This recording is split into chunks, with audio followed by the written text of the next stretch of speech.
하나님께서 우리에게 주시는 말씀 열왕기하 21장 1절에서 21절까지의 말씀 중에서 열왕기하 20장 1절에서 11절까지 9절까지 20장입니다. 20장 열왕기하 20장 1절에서 21절까지의 말씀 중에서 1절에서 11절까지 교독하도록 하겠습니다. 열왕기하 20장입니다. 598페이지 구약성경 598페이지 열왕기하 20장 1절에서 11절까지 교독합니다. 그때 히스기야가 병들어 죽게 되매 아모스의 아들 선지자 이사야가 그에게 나아와서 그에게 이르되 여호와의 말씀이 너는 집을 정리하라 내가 죽고 살지 못하리라 하셨나이다. 여호와여 구하오니 내가 진실과 전심으로 주 앞에 행하며 주께서 보시기에 선하게 행한 것을 기억하옵소서 하고 히스기야가 심히 통곡하더라.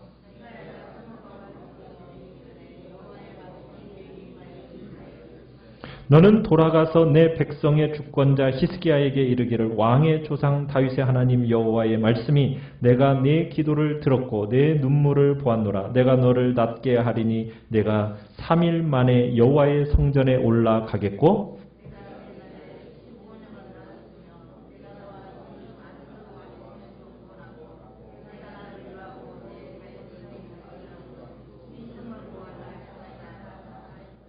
이사야가 이르되 무화과 반죽을 가져오라 하매 무리가 가져다가 그 상처에 놓으니 나으니라.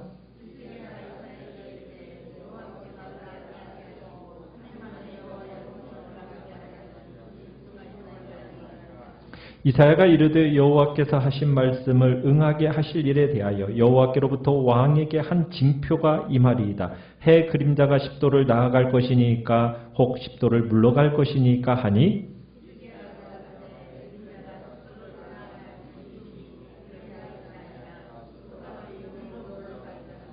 같이 읽습니다. 선지자 이사야가 여호와께 간구하매 아하스의 해시계 위에 나아갔던 해 그림자를 10도 뒤로 물러가게 하셨더라. 아멘. 오늘 말씀의 제목은 히스기야 보너스 15년 인생을 더 살다라는 제목으로 말씀을 나누고자 합니다. 우리는 항상 과거에 대한 아쉬운 기억들이 있죠. 주어진 시간에 내려야 했던 어떤 결정들, 또 이미 내뱉어버린 말들, 또 나름대로 몰두한 일들, 이것들에 대해서 만족함이 없어요. 그래서 다들 한 번만이라도 더 기회가 주어진다면 내가 그때는 더 잘할 수 있을 것인데 라는 어떤 그런 생각을 합니다. 히스기야 왕이 그랬습니다.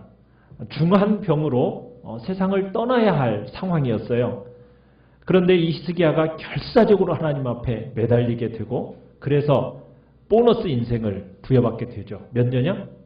15년이라는 생애를 더 살게 됩니다. 자, 과연 하나님 앞에 졸라서 덤으로 받았던 그 15년의 인생, 그만한 가치가 있는 인생이었을까? 여러분에게 시간 15년을 더 주신다면, 여러분의 인생이 살아야 할 시기보다도 15년을 더 주신다면 그 시간 후회 없이 잘 쓰실 수 있겠어요? 하나님이 주신 생애에 대한 그 자신의 수명의 한계를 다 그어져 있었는데 그 그어진 인생의 시간을 넘어갔던 히스기야 플러스 15년, 그 속에는 빛과 그림자가 함께 공존한다는 것을 우리가 보게 됩니다. 오늘 본문 1절을 보시면은 오늘 본문에 정확한 병명은 나와 있지 않아요. 그렇지만 히스기야가 심각한 병에 걸려서 죽게 되었다라는 것을 알 수가 있습니다. 절망적인 상황을 확인시켜 준 사람이 있죠. 그 사람은 누구입니까? 하나님의 선지자 이사야입니다. 냉정하게도 이사야가 와가지고 히스기야한테 뭐라고 얘기합니까? 1절에 너는 집을 정리해라. 네가 죽고 살지 못하리라. 이렇게 하나님의 말씀을 전해주는 겁니다. 선지자 이사야가 지금 히스기야에게 죽음을 선고하고 있는 거예요. 하나님의 그 죽음을 선고를 전달해주고 있는 겁니다. 참 히스기야에게 있어서는 청천벽력 같은 그런 소리가 아닐 수가 없어요. 본문은 히스기야가 질병에 걸렸던 시기를 어떻게 표현하고 있냐면 그때에 라고 썼죠. 그때. 1절에 보면 이렇게 되어 있죠. 그때에. 여러분 이때가 어떤 때일까요? 우리가 생각할 때는 뭐 아수르 전쟁도 끝나고 뭐 이렇게 뭐 지난주에 봤던 아수르 전쟁도 끝나고 대승을 거두어서 이제 편안한 그 시기이지 않을까라고 생각을 하는데 여러분 이때는 어느 때냐면 우리가 지난주에 이미 다뤘던 아수르 대군이 예루살렘 포위하기 직전의 때입니다. 지금 북쪽 이스라엘을 멸망시킨 그 대군 아수르가 지금 서서히 유다의 성읍들을 하나씩 하나씩 짓밟으면서 압박해오고 있는 그 긴장된 상황의 그때예요. 그때 지금 이때는 어느 때보다도 지금 국가적으로 굉장히 위기 가운데 있는 겁니다. 이때 정말 왕이 잘 이끌어야 할 시점이에요. 그 핵심에 선 인물이 히스기야란 말입니다. 그런데 지금 이 히스기야에게 뭐가 지금 선고되고 있는 거예요. 네가 목숨이 얼마 안 남았다 이러면서 지금 하나님의 선고를 받게 되니까 충격을 받게 된 거예요. 어떻게 보면 인생에 있어서요. 위기에는 항상 최악의 타이밍에 와요. 그렇지 않습니까? 가장 돈이 필요할 때 꼭 뭐가 없어요? 돈이 없어요. 그죠? 꼭 그때 그냥 돈이 없어. 가장 시간이 없다 싶을 때 꼭 바쁜 일은 그때 꼭 터져요. 지금 나라를 위해서 가장 왕이 해야 할 일이 가장 많은 때, 이때 지금 왕이 목숨의 시한부 판정을 받은 거예요. 기가 찰 일이죠. 그렇지 않습니까? 여러분 이 순간 히스기야가 죽는다면 유다의 운명은 어떻게 될 것 같습니까? 유다의 운명도 함께 막을 내리게 되는 거예요. 그러니까 누가 살아야 돼요? 히스기야 자신이 살아야 되는 거예요. 그래서 2절에 보면은 히스기야가 어떻게 합니까? 낯을 벽으로 향하고 울면서 하나님 앞에 간절함으로 기도를 합니다. 지금 벽을 향해 놓고 기도한다라는 것은 누구에게도 방해받지 않고 어떤 것에게도 방해받지 않고 내가 오직 하나님을 상대로 해서 자신의 절박한 마음, 간절한 마음을 드러내겠다라는 그런 표현입니다. 자, 하나님께 기도하는 히스기야. 죽어야 하는 자신의 처지가 부당하고 억울하다. 이것을 얘기하면서 하나님께 따지는 게 아닙니다. 그는 그저 자신의 그저 경건한 행적을 하나님이 기억해 주시기를 이제 원하면서 이야기를 합니다. 3절에 보시면은 여호와여 구하오니 하면서 뭐라고 얘기합니까? 나는 진실로 살았습니다. 저 진실하게 살았어요. 저 전심으로 하나님을 향해 순종했어요. 저 주님 보시기에 진짜 선한 일을 한 거 누구보다도 하나님 더 잘 아시잖아요. 이렇게 하나님 앞에 기도를 하고 있어요. 자신의 삶을 딱 요약하는 거죠. 진실과 전심으로 정말 선한 일 했다라는 거 하나님 이거 아시죠? 하나님 앞에 호소를 합니다. 정말 그랬잖아요. 우리가 봐왔지만 유다 왕 13대 왕 이 히스기야를 누구와 함께 이렇게 딱 비견하고 있어요? 다윗, 그죠? 다윗 이후로요, 300년 만에 정말 믿음 좋은 왕이 하나 나타난 거예요. 그래서 폐쇄된 성전문을 열고 성전 복구 작업을 하고 예배를 회복하고 여태까지 지켜지지 않았던 유월절도 거국적으로 다시 지키기 시작하고 우상숭배의 근거지였던 산당도 다 부숴버리고 그러면서 하나님 앞에 정말 진실함으로 전심으로 그렇게 선한 일을 행했던 것이 바로 이 히스기야예요. 그렇다고 해서 물론 히스기야가 자신의 선행에 대한 보상으로 자신의 생명을 연장시켜 주십시오 이렇게 요구하는 것은 아닙니다. 다만 뭐냐? 자신이 지금 하나님의 지도자로서 하나님의 그 거룩한 영향력을 퍼뜨리기 위해서 최선을 다하는 삶을 살았습니다. 그냥 그것을 말하는 것뿐이에요. 하나님의 뜻대로 살고자 정말 애쓰는 종에게 하나님 자비를 베풀어 달라고 이 부르짖음을 버리지 말아달라고 겸손히 애원하는 모습입니다. 사실 이런 기도 아무나 할 수 있는 게 아니죠. 그죠? 하나님 앞에서 정말 평생을 주님 말씀 중심으로 진실하게 살아온 사람만이 할 수 있는 그런 기도예요. 환난 날이 임하게 되면 여러분도 정말 하나님 앞에서 어떤 말을 할 수 있겠어요? 이 히스기야처럼 하나님 앞에서 이런 말을 할 수 있도록 살아야겠죠. 아멘. 자, 정말 우리의 믿음의 삶에 대한 정말 진실함과 열심을 가진 그 동반된 삶, 하나님께 기억해달라고 하나님 앞에 호소하며 나아갑니다. 그렇게 통곡하면서 기도하는 히스기야야. 여러분, 히스기야가 단순히 죽음이라는 공포 때문에 지금 이렇게 기도하는 걸까요? 그거 아닙니다. 지금 나라가 어떤 상황이에요? 아수르의 침공 앞에 위기에 처한 그 나라예요. 민족이에요. 그 민족을 두고 자기가 죽어야 한다는 사실이 어떻게 보면 지도자로서 그의 마음을 더 아프게 한 거예요. 그래서 히스기야는 애절한 기도를 한 겁니다. 그 애절한 기도를 즉시 하나님이 응답해 주셨어요. 히스기야에게 죽을 것이라고 말하고 돌아가고 있던 그 이사야에게 왕궁을 채 벗어나기도 전에 하나님께서 통곡하는 히스기야에 관한 두 번째 말씀이 전달되어집니다. 5절, 6절을 보시면 뭐라고 전달되어지고 있습니까? 너는 돌아가서 내 백성 주권자 히스기야에게 이르기를 뭐라고요? 왕의 조상 다윗의 하나님 여호와의 말씀이 내가 내 기도를 들었다. 내 눈물을 보았다. 그러니 내가 너를 고쳐주겠다. 사흘 뒤에 네가 어디를 올라갈 것이다? 성전으로 너 올라갈 수 있을 것이다. 그러면서 6절에 보니까 내가 내 날을 몇 년을? 그렇죠. 15년을 더 연장시켜주겠다. 돌아가서 히스기야에게 죽지 않을 거라고 15년의 수명을 연장받을 것이라고 선포하라고 이야기한 겁니다. 거기에다가 한마디를 덧붙여 주시죠. 뭐라고 덧붙여 주셨어요? 6절에 내가 너와 이 성을 어디에서? 아수르 왕의 손에서 구원해 주겠다 하면서 보너스로 하나, 자기 목숨을 위해서 그렇게 기도했더니 보너스 하나 더 주셨어요. 무슨 보너스? 아수르의 침공으로부터 구원해 주시겠다라는 하나님의 부수입까지 추가된 선언입니다. 그러니까 히스기야가 마지막 순간까지 걱정했던 것은 그저 자기의 목숨 하나 건져달라는 이야기가 아니었어요. 그 속에는 뭐가 있었다고요?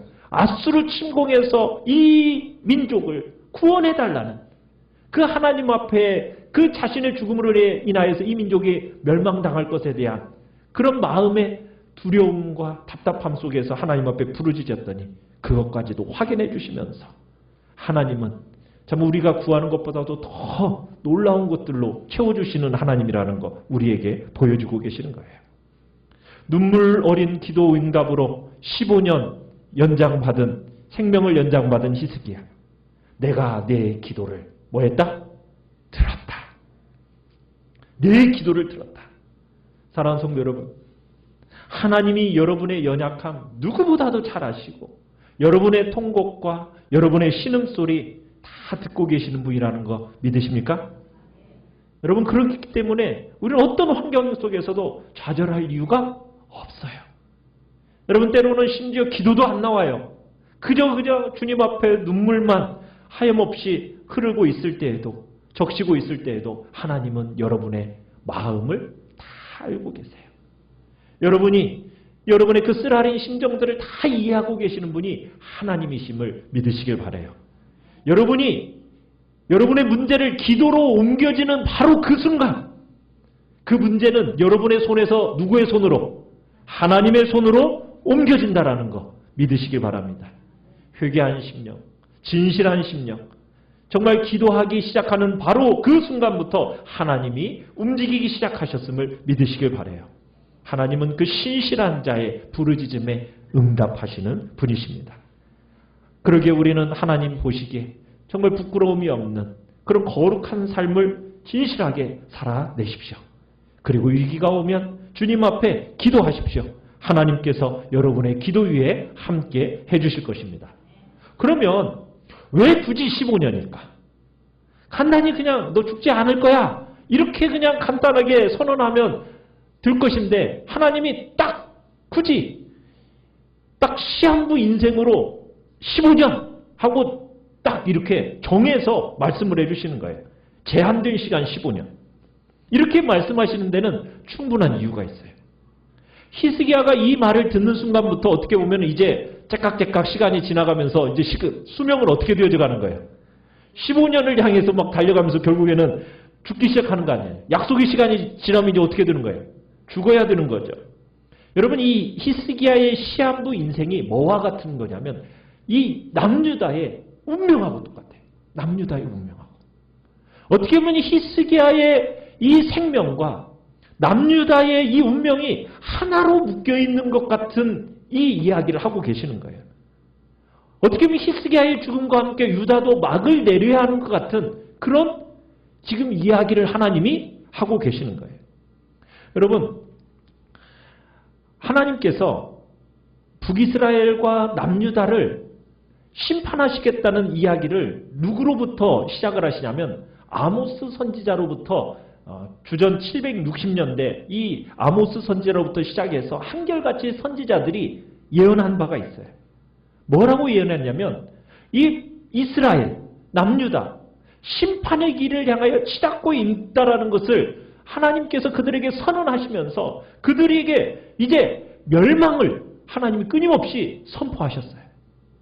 어떻게 보면요, 이 남유다의 운명은 이 사내립의 침략과 함께 막을 내려야 됐던 것이 어떻게 보면 하나님께서 예언 속에서 이야기하셨던 내용이에요. 그런데 하나님이 지금 누구의 기도를 들어주시고 생명을 연장시켰어요? 히스기야의 기도를 들고 자신의 생명이 연장되었듯이 남유다의 이 생명도 어떻게 되어진 거예요? 연장시켜 주신 거예요. 시한부 인생이라는 것을 어떻게 보면은 보여주고 있는 거예요. 히스기야가 15년 연장을 받은 것처럼 유다도 이제 너희도 시한부 인생을 살아가는 거다. 제한된 시간, 그 시간밖에는 너희들이 존재할 수 없게 된다. 그러면은 이 시한부 인생이라는 것을 알면은 여러분 생명에 대해서 어떻게 살아야 되죠?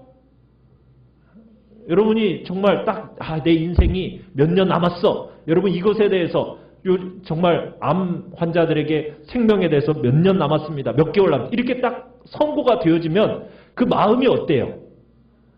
남은 이 세월을 어떻게 보내겠습니까? 막 살까요? 막 나갈까요?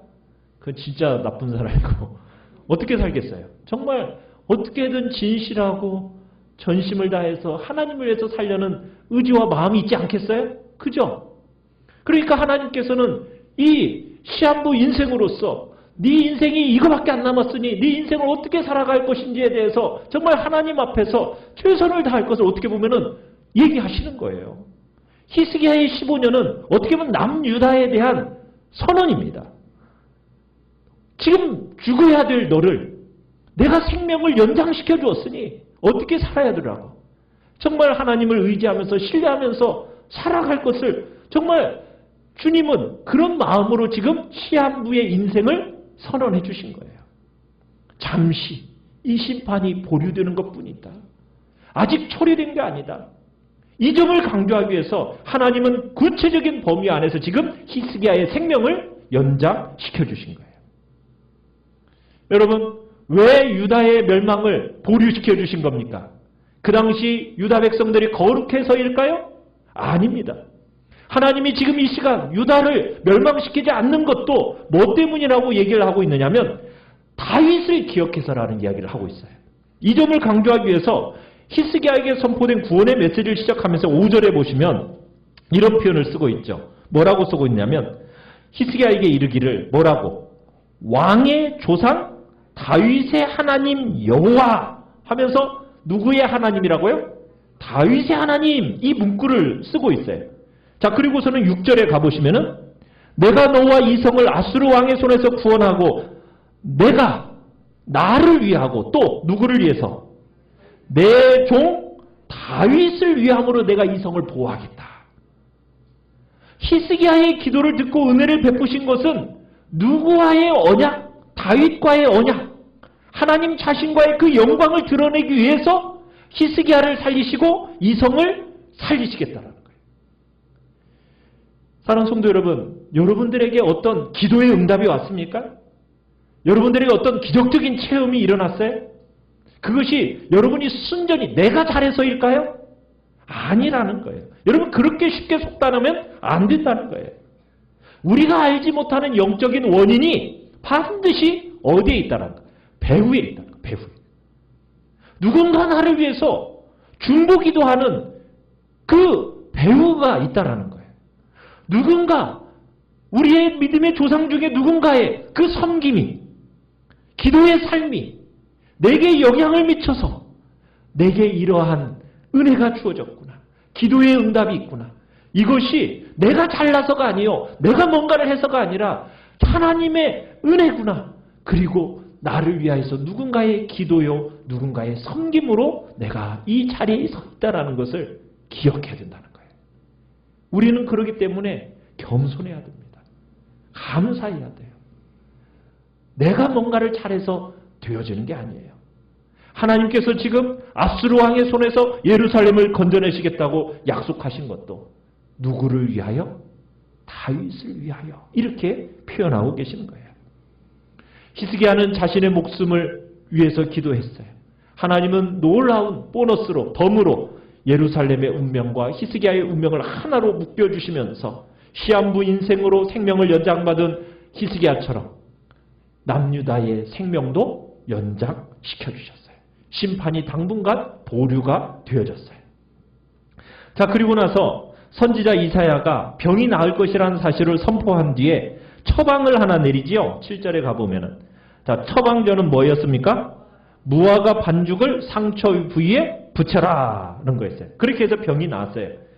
야, 그러니까 무슨 무화과 반죽에 대단한 약효가 있는 줄 알고 혹시 무화과 반죽을 또 귀하게 여기신 분이 있을까 본데 아니죠. 이 무화과 반죽이라는 것은 그 당시에 흔히 약품으로 쓰이는 거였어요. 오늘날로 얘기하자면 처방전에서 아스피린 같은 거. 예, 그죠? 여러분들에게 무슨 심각한 병이 있었는데 아스피린 하나 딱 먹고 나았어요. 그럼 그 아스피린에 무슨 약효가 있어서 했을까요? 그건 아니겠죠. 그게 무슨 특별한 효험이 있어서가 아니겠죠. 지금 히스기야에게도 마찬가지예요. 지금 선지자가 상처에 무화과 반죽을 붙여라. 이것은 지금 그 기적을 확인시키는 하나님의 어떤 하나의 절차일 뿐인 거지 초점이 무화과 반죽에 있는 게 아닙니다. 누가 낫게 하셨다라는 거. 하나님이 낫게 하셨다라는 거. 결코 무화과 반죽에 있는 거 아닙니다. 이상하게 사람들은 또 거기에다 그냥 자꾸 초점을 맞춰서 무화과 반죽이 좋은 줄 알고 자꾸 무화과 반죽으로 가는데 그게 아니에요. 자, 히스기야는 선지자에게 자신이 회복될 것을 증명해달라는 징표를 달라고 8절에 이야기를 하고 있어요. 자, 징표를 구하는 것은 히스기야가 무슨 믿음이 없어서 불신을 드러내는 이야기는 아닙니다. 히스기야가 지금 징표를 구하는 것은 믿음의 행위예요. 왜냐하면 히스기야가 하나님 앞에 기도하며 부르짖었을 때는 하나님의 어떤 분이라는 것을 알고 부르짖은 거예요? 이 세상에 어떤 일도 할 수 있는 능력을 가진 분이라는 것을 알고 부르짖었기 때문에 추호도 의심이 없는 그런 상황 속에서 지금 징표를 구하고 있는 겁니다. 자, 이 히스기야의 징표를 구하는 것은 히스기야의 신앙 고백이라고 할 수가 있어요. 자, 히스기야의 요청을 받은 이사야가 모든 일이 하나님이 선언한 대로 이루어질 것이라는 것을 징표로 한 가지를 제안을 하죠. 자, 9절에 보니까 두 가지 중에 하나를 선택하라는 거예요. 해시계의 그림자를 10도로 물려줄까요? 아니면 10도 앞으로 나가게 해줄까요? 하고 물었어요. 뭘 원하느냐고 히스기야에게 물었어요. 그랬더니 히스기야가 뭘 이야기를 합니까? 해 그림자를 앞으로 나가게 해달라고 그랬어요? 뒤로 물러가게 해달라고 그랬어요? 뒤로 물러가게 해달라고 그랬죠. 왜? 그게 더 어려우니까. 그렇죠? 해 그림자가 앞으로 가는 것은 뭐 이렇게 갈 수 있는 것처럼 보이지만 해 그림자가 여러분 뒤로 이렇게 물러난다고 하는 것은 자연 법칙을 초월하는 기적이거든요. 해가 오던 길을 뒤로 간다. 이게 과학적으로 설명이 안 되는 내용, 불가능한 내용이거든요. 그런데 하나님께서 어떻게 해주셨어요? 해시계의 그림자를 뒤로 10도 물려주는 놀라운 기적을 허락하셨어요. 자, 그런데 여기서 한 가지 중요한 점이 있어요. 11절에 보니까 이 해시계가 누구와 연관되어 있는 해시계예요? 아하스의 해시계 이렇게 되어 있죠. 아하스의 해시계. 여러분 우리가 지난번에 봤지만 아하스는 어떤 왕이었어요? 아하스. 히스기야의 아버지 아하스. 진짜 나쁜 왕이었잖아요. 유다 왕 중에서도 가장 악한 왕 하면 아하스가 뽑힌단 말이에요. 자, 그런데 그 아하스, 하나님을 거역하는 자의 표상이었던 이 아하스 같은 왕은 유다의 멸망을 재촉시켰어요. 그런데 히스기야 같은 믿음을 소유한 왕은 유다의 멸망을 어떻게 했습니까? 뒤로 물려준 거예요. 네. 멸망으로 나아갈 그 시간을 뒤로 딱 물려서 지금 시간이 어떻게 됐다라는 거예요? 심판의 시기가 늦춰졌다라는 것을 상징적으로 보여주고 있는 내용이에요. 그러니까 하나님은 우주를 다스리시고 정말 모든 만물을 창조하셨을 뿐만 아니라 다스리시는 초자연적인 능력의 하나님이시고 이 모든 일들이 하나님의 결과였다라는 것을 지금 보여주고 있어요. 여러분 이 사건은 또 우리로 하여금 기억나게 하는 한 가지 사건이 딱 떠오르죠. 누구 사건이 떠올라요? 여호수아. 여호수아가 어떻게 했어요? 해야 멈춰라 하니까 해가 어떻게 됐습니까? 하루 종일 해가 그냥 움직이지 않고 가만히 서 있었다고 그랬잖아요. 참 하나님은 자신의 자녀들의 정말 사랑하시는 모습을 보여주고 있어요. 하나님은 그렇다고 해서 우주의 질서를 깨시는 분은 얘기가 아닙니다. 하나님의 능력은 질서와 조화 속에서 그 자녀들을 위해 사용하시는데 하나님은 우리의 기도를 얼마나 능력 있게 사용하시는지를 보여주는 내용이에요. 여러분 기도가 능력이 있다는 거 믿으시죠? 하나님과 접속하는 이 기도, 여러분 이 기도의 자리, 하나님의 마음을 움직이는 유일한 도구 뭐라고요? 기도예요. 기도. 여러분 기도의 자리에 힘써 나아가십시오. 자, 그즈음 유다왕 히스기야가 중병에 걸렸다가 나았다라는 기적적으로 고침을 받았다라는 소식이 막 퍼졌어요. 그러니까 누가 찾아왔어요? 12절에 보니까 어디에서 사절단이 왔죠? 어디에서 왔어요? 12절에 보니까 바벨론이 왕의 사절단을 보내줬어요. 자, 그래가지고 왕의 글, 왕의 예물들을 막 축하객이 왔어요. 이 당시에는 고대 사회에서는 병들었다가 회복된 군주에게 이웃 나라에서 축하 사신도 보내주고 예물도 보내주는 그런 게 외교적인 관례였거든요. 그런데 이 바벨론의 경우는 속셈이 있었어요. 무슨 속셈이 있었냐면 이 바벨론은 지금 아수르나 애국같이 이렇게 강대국으로 지금 있는 건 아니에요. 지금 이제 막 신흥 세력으로서 지금 세력이 점점 커가고 있는 그런 때였어요. 바벨론이 몇 차례 아수르하고 이렇게 서로 싸웠습니다. 반란을 도모했는데 이 아수르한테 몇 차례 그냥 깨졌거든요. 실패한 경험이 있었어요. 그러니까 이 바벨론의 마음속에는 항상 이 아수르를 무너뜨려야겠다라는 그런 나름대로의 계략을 가지고 군사력도 기르면서 그리고 반아수르 성향을 가진 나라들하고 동맹을 맺으려고 하고 있었어요. 자, 그때 좋은 명분을 가진 왕 한 사람이 지금 등장한 거예요. 그게 누구예요? 히스기야였던 거예요. 아수르에게 과감하게 대항하고 또 날로 좀 커져가고 또 경제력도 좋아지고 있는 이 유다, 히스기야가 가치가 있다고, 그래 이용 가치가 있다고 생각해서 이제 지금 사신단을 보낸 겁니다. 자, 이 사신단을 받은 히스기야의 마음은 어땠을까요? 너무 기뻤던 거예요. 지금 아수르의 침략 위협에 지금 시달리고 있는 데다가 지금 바벨론 같은 그런 세력하고 동맹을 맺게 된다면 정말 너무나도 좋을 것 같아요. 그런데다가 바벨론이란 나라는 멀리 떨어져 있어요. 유다하고는. 그러니까 이 히스기야의 생각은 그랬던 거죠. 아, 나하고는 우리를 위협할 세력이 되지 않는다. 이 정도로 생각을 하고서는 동맹을 맺기로 이제 마음에 이렇게 생각을 한 겁니다. 그러면서 13절에 가보면은 자신의 세력을 과시하기 위해서 뭘 다 보여주고 있습니까?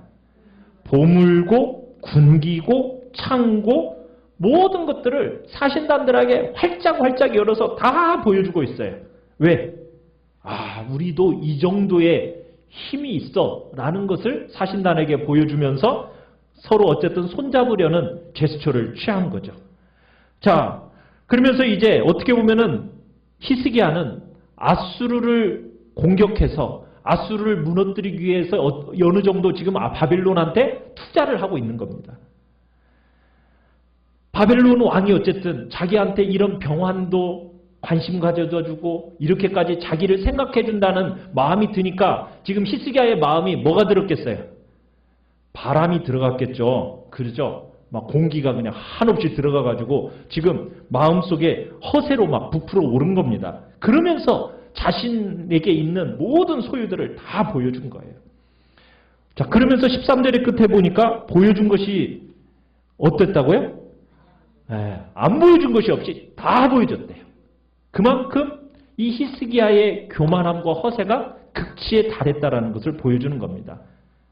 그러면서 어떻게 보면 하나님을 자랑하기보다는 자기에게 있는 세상적인 것들을 자랑스러워했다는 것을 보여주고 있는 거예요.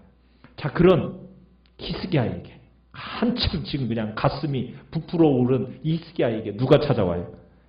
14절에 이사야가 찾아옵니다. 사늘이 때는 그렇게 그냥 이사야를 먼저 찾아와서 그렇게 부르짖던 히스기야가 지금은 절박할 때는 하나님을 찾더니 좀 만사가 좀 형통해진다 싶으니까 하나님을 잊고 있는 아주 평범한 모습으로 지금 히스기야가 돌아간 걸 보게 돼요. 화장실 가기 전하고 갔다 온 후하고 다른 모습인 거죠. 자, 참 사람이 그래요. 그죠? 어려울 때는 막 하나님을 막 찾다가 막상 위기를 딱 돌파했다 싶으면 마치 자신이 잘나서 된 줄 알고 착각하는 게 참 우리 인간이에요.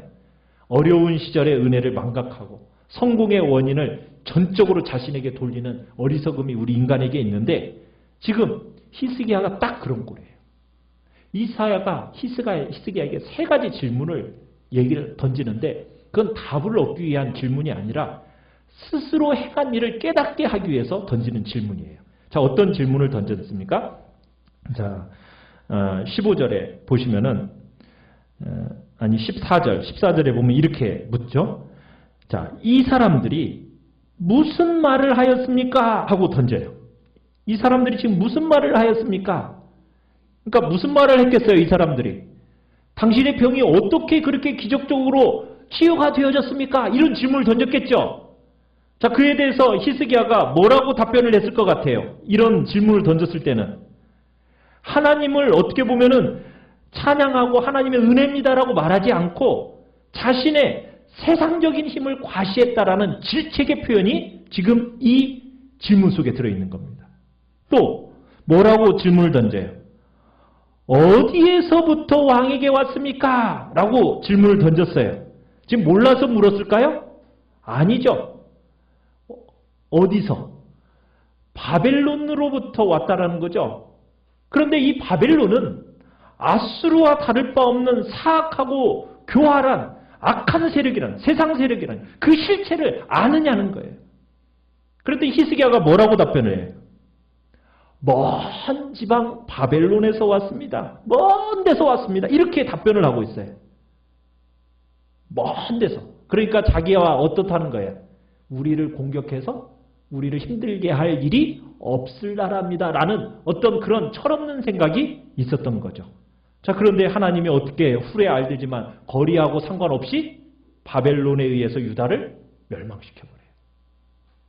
자, 거기에다가 15절에 또 뭘 묻고 있어요? 왕궁에서 뭘 봤습니까? 히스기야가 뭐라고 답변해? 다 보여주었습니다. 그러니까 이 바벨론에게 철없이 나라의 모든 것들을 남김없이 보여준 히스기야를 향해서 경솔한 처사에 대해서 책망을 하시면서 결국 이거 다 쓸어가 버릴 겁니다. 이렇게 지금 선언을 하고 있는 겁니다. 참 믿음의 사람도요. 딱 교만함, 허세 이게 마음속에 딱 들어가면 어떻게 돼버려요? 참 어리석게 말을 하고 행동하는 게 인간이라는 거예요. 정말 히스기야 같은 사람도요. 교만이라는 이 딱 들어가 버리면은 이렇게 돼버리더라는 거예요. 그러다니까 이 히스기야의 말을 들은 이사야가 그 자리에서 곧바로 어떻게 선포를 합니까? 17절에 왕에게 하나님의 진노와 심판의 말씀을 선포해 버립니다. 지금 보여준 모든 것 훗날 노획물이 되어서 바벨론으로 다 옮겨질 겁니다. 당신이 아수르와 정말 아수르를 대항해서 동맹을 맺으려고 했던 그 바벨론이 남유다를 멸망시킬 겁니다. 라는 내용의 심판을 선언하시는 거예요. 거기다가 18절에 가보면 뭐라고까지 얘기를 하고 있어요? 당신의 자손들이 바벨론으로 끌려가서 뭐가 될 거라고요? 왕궁의 환관이 되리라. 이렇게 선언을 하고 있어요. 여러분, 이게 어떻게 성취되었는지 아세요? 전통적으로 유대인들은 이 히스기야의 자손들이 바벨론으로 끌려가서 바벨론 왕의 환관이 될 것이라는 이 이사야의 예언이 누구에게서 성취되었다라고 보느냐면 다니엘과 그 세 친구로 통해서 성취되어졌다라고 해석을 합니다. 다니엘 왕족이에요. 다니엘이. 그 친구와 함께 왕족으로서 끌려간 거거든요. 그런데 다니엘이 일생 가족이 있었다라는 표현이 있습니까? 없습니까? 없어요. 다니엘을 훈련시켰던 사람이 누구였죠? 환관장이에요. 환관장. 그렇다면 다니엘과 그 세 친구는 어떻게 보면은 환관의 인생을 살았다라고 표현될 수 있다는 얘기예요. 추정할 수 있는 내용인 거죠. 아마 히스기야는 그랬을 거예요. 야, 사네립과 아수르의 손에서 이제 벗어났다 싶은 그 순간에 바벨론의 손에 의해서 망할 거라는 선포. 그게 지금 혹독한 심판으로 선언이 되어져요. 자, 이사야의 충격적인 선언을 듣고서 히스기야가 반응을 보입니다. 뭐라고 반응을 보여요? 19절에. 당신이 전한 바 여호와의 말씀이 선하니이다 하고 또 이르되 만일 내가 사는 날에 태평과 진실이 있을진데 어찌 선하지 아니하리요 하니라. 여러분, 이 말만 들으면은 어때요? 뭐 이런 이기적인 인간이 있어. 저 지대만 평안하면 된다는 식으로 얘기 안 해? 이렇게 우리가 생각할 수 있는데, 여러분, 이 표현은 지금 히스기야가 자신의 잘못을 깨닫고 하나님의 징계가 공의로운 것이라고 인정하는 말이에요. 그러니까 히스기야가 자기가 하나님이 주신 것을 인해서 도리어 정말 하나님 앞에서 교만하게 행하고 이방을 의지한 것에 대해서 이사야를 통해서 책망하시는 그 하나님의 말씀을 듣고 절실하게 깨달은 거예요. 그리고서는 하나님의 그 징계에 대해서 순히 받겠다. 지금 이렇게 고백하고 있는 겁니다. 이기적인 반응이라고 볼 게 아니라 지금 히스기야의 말은 자기 시대에 하나님의 징계가 임하지 않기 때문에 하나님의 징계를 순히 받겠다는 그런 의미로서 얘기하는 것이 아니라 하나님께서 지금 자기 시대만이라도 평화를 주신다면 이것조차도 하나님의 선하신 은혜입니다. 라는 지금 의미로서 고백을 하고 있는 거예요. 자기 자신의 잘못으로 인해서 지금 이 시대에 하나님이 심판하셔도 할 말이 없는데 그 사실을 알고 있었어요. 지금 심판에도 할 말이 없는데 그런데 하나님이 심판을 자기 시대에는 넘어서 유보해 주시니 하나님의 그 행사가 선합니다. 이렇게 고백하고 있다는 겁니다. 철저히 하나님의 주권을 인정하고 있는 히스기야의 말이고 진실한 신앙을 엿볼 수 있는 답변이란 얘기입니다. 그러니까 자기의 잘못을 인정하고 하나님이 어떻게 행하시든 그거 하나님 수용하겠습니다라는 절대 주권에 대한 인정하는 사람이 바로 히스기야였던 거죠. 오늘 우리가 여기서 살펴둬야 할 내용은 여러분 우리가 무엇을 심느냐에 의해서 나만이 아니라 누가 그 영향을 받게 됩니까? 우리의 후손들이 영향을 받아요. 내가 진실하게 하나님의 뜻에 맞게 살아가면 여러분 그 열매, 그 노력의 열매를 누가 누릴까요? 우리일까요? 부분적으로 맞긴 하죠. 그런데 그 신앙의 열매는요. 다음 세대가 누리게 됩니다. 우리가 지금 누리는 축복 어디서 비롯된 것일까요? 여러분 우리 한국교회가요. 굉장히 1000만 명이라는 엄청난 숫자까지 늘어나게 된 여러분 그 열매 어디에서 뿌려진 씨앗이었습니까? 그 우리의 믿음의 조상들이 정말 일제시대 어려운 6.25 동란을 거치면서 핏부림의 씨앗으로 맺혀진 열매들이었어요.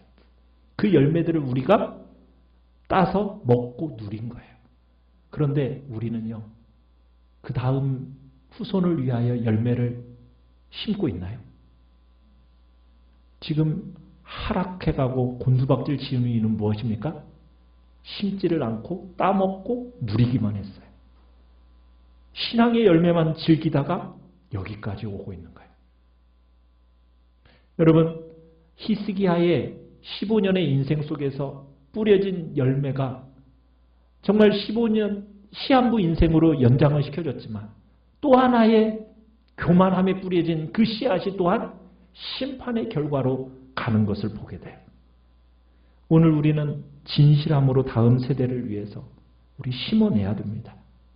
우리의 안일한 사고로 그 열매를 그 우리의 후손들이 거두게 된다면 히스기야처럼 바벨론으로 끌려가게 되는 그런 씨앗을 우리는 심지 않도록 우리는 겸손히 정말 주님 앞에서 우리의 남겨진 이 시간 동안 어떻게 보면 히스기야처럼 덤으로 살아가는 인생이라는 것을 기억하면서 우리는 주님 앞에 기도의 씨앗을 심어야 되고 우리는 눈물로 정말 이 땅에 믿음의 씨앗을 심어내야 됩니다.